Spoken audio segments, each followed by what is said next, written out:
नमस्कार मंडळी. मुलांच्या डब्याला रोज काय नवीन नवीन द्यावे हा प्रश्न तुम्हालाही पडतो का? मग हे बन पिझ्झा बाईट एकदा ट्राय करा. मुलं आवडीने खातील आणि डब्बा पूर्ण संपवून येतील आणि करायलाही अगदी सोपे आहेत. यासाठी लागणारं साहित्य आहे बारीक चिरलेला कांदा, सिमला मिर्च आणि बॉईल केलेले मक्याचे दाणे.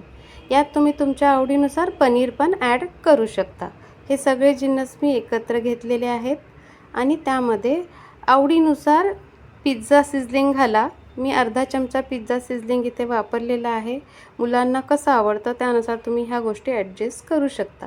अर्धा चमचा चिली फ्लेक्स, हे पण तुम्ही तुमच्या मुलांच्या खाण्याच्या ह्याच्यानुसार ॲडजस्ट करू शकता. 1 चमचा मेयोनीज, 1 चमचा पिझ्झा पास्ता सॉस. हे सगळे घातल्यानंतर छान एकजीव करून घेतलेलं आहे. इथे मी पावभाजीचे पाव घेतलेले आहेत, ते अर्धे कट करून तूप लावून तव्यावर छान शेकून घेतलेले आहेत. जी साईड आपण भाजून घेतलेली आहे त्यावर मी आपण केलेलं टॉपिंग घातलेलं आहे. वर चीज खिसून घातलं आहे. तुम्ही चीज खिसून घालायच्या ऐवजी तुमच्याकडे स्लाईस असतील तर त्याही याच्यावर वापरू शकता. आणि मी तव्यावरच भाजून घेतलेत हे झाकण ठेवून. पण तुमच्याकडे एअर फ्रायर असेल तर तुम्ही त्यातही बेक करू शकता.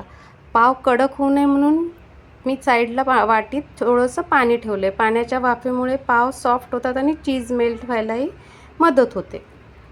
अशा प्रकारे आपले बन पिझ्झा बाईट रेडी आहेत.